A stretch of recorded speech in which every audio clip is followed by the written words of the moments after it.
Misteri di Balik Kematian Mira, Part 2, by Lismawati.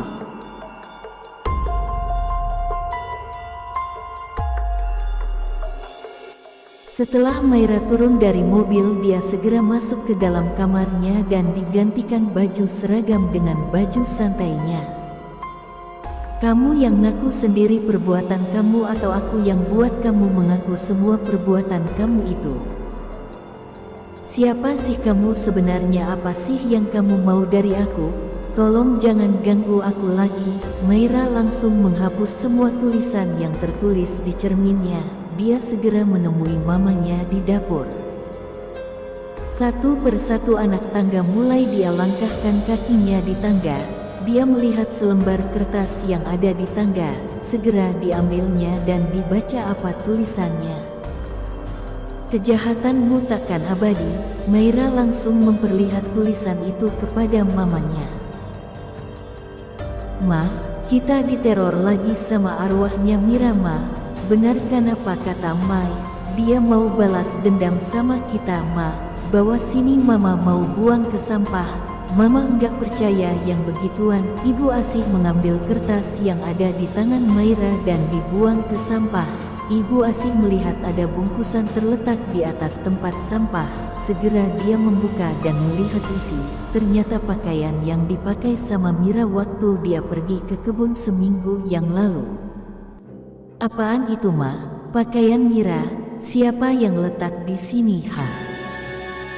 Mai enggak tahu, Ma. Jangan-jangan arwahnya Mira lagi, Ma. Ibu Asih mulai memikirkan rencananya yang mengenai dengan pakaian itu. Ibu Asih pun membawakan pakaian itu ke kamarnya dan diletakkannya di bawah ranjang. Malamnya, Maira lagi menonton di ruang tamu. Tiba-tiba saja lampu mati. Maira menyalakan lilin yang ada di dekatnya. Dia melihat seperti ada yang menarik kakinya. Dia melihat ke arah bawah. Perempuan itu memegang pisau dan mesot di bawah kakinya Maira. Tanpa berpikir panjang, Maira langsung lari. Tetapi enggak bisa karena kakinya dipegang sama perempuan itu. Maira ingin teriak tapi suaranya enggak keluar karena dia sudah ketakutan. Perempuan itu mengores kaki Maira dengan pisau. Suara Maira berteriak sehingga semua orang yang ada di kamar itu terbangun. Maira berlari ke arah kamar mamanya. Karena terburu-buru, dia pun bertabrakan sama mamanya yang baru keluar dari kamar. Kenapa kamu, Mai? Papa tiri Maira penasaran sama tingkah laku Maira beberapa hari ini. Pa, ada hantu di rumah ini, Pa. Mana ada hantu? Papa enggak percaya. Ini buktinya, Pa.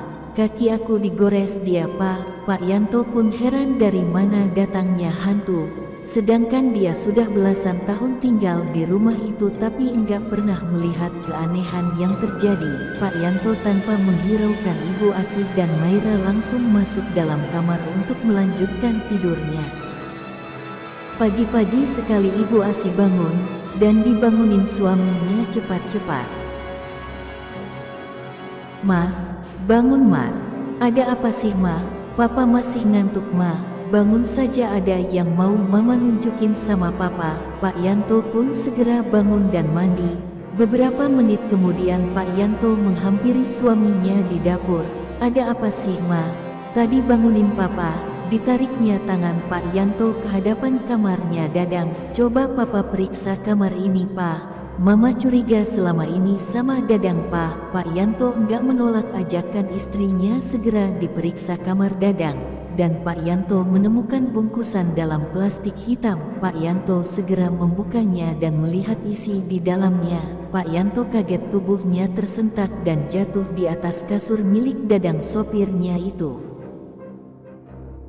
Dadang, iya Tuan. Apa ini? Dari mana kamu dapat ini? Tolong jelaskan pada saya, Dang. Dadang terkejut saat Pak Yanto melempar bungkusan berisi pakaian Mira ke wajahnya. Dia sendiri bingung dari mana baju itu. Saya enggak tahu apa-apa, Tuan. Alah, dan saya kemarin sama anak saya melihat kamu bawa pulang bungkusan itu. Nyonya kok nuduh saya yang melakukan kejahatan itunya? Maira yang baru saja datang kaget melihat Dadang memegang bungkusan itu. Dia berpikir kalau papanya sudah tahu kelakuan mereka. Langsung Maira meminta maaf kepada papanya. "Pa, maafin Mai Pa. Mai tahu Mai salah tapi Mai benar-benar khilaf Pa." Semua orang di dalam kamar itu bingung. Sementara posisi yang salah saat itu adalah Dadang, tapi tiba-tiba saja Maira mengakui kesalahannya. "Mai, apa yang kamu lakukan Mai?" Ibu Asih jadi salah tingkah karena Ibu Asih lupa ngasih tahu sama anaknya apa rencana dia. Dia bingung jadi serba salah. "Ma, tolong jelaskan sama Papa apa yang terjadi di rumah ini sebenarnya Ma." Semua di ruangan itu terdiam. Dadang langsung membuka mulutnya dan menceritakan semua kejadian dan keanehan yang terjadi di rumah itu. Setelah dicerita semua sama Dadang, Pak Yanto terkejut dan mengangkat tangannya hendak menamparkan Maira, tetapi langsung tamparan itu melayang ke arah istrinya Asih, karena itu pasti rencana Ibu Asih. "Kenapa Mama melakukan ini semua? Apa salah Mira Ma? Padahal Mira enggak keberatan menerima kalian tinggal di sini. Tetapi kenapa kalian jahat sama Mira?" Ibu Asih bersujud di kaki suaminya dan meminta maaf kepada Pak Yanto. "Tetapi itu semua sudah terlambat. Keluar kamu dari rumah ini. Saya enggak mau lihat kamu lagi di sini. Kejahatan kalian enggak bisa dimaafin." Dalam suasana ribut itu Mira muncul dan menampakkan wajahnya di depan mereka semua. "Pa." Mira mendekati papanya dan dipeluk papa tercintanya itu. Ibu Asih dan Maira bingung dan lilglum, mereka tersentak saat melihat Mira masih hidup. Bagaimana Mira bisa lari dari kebakaran itu Nak? Mas Dadang yang menolong Mira Pa.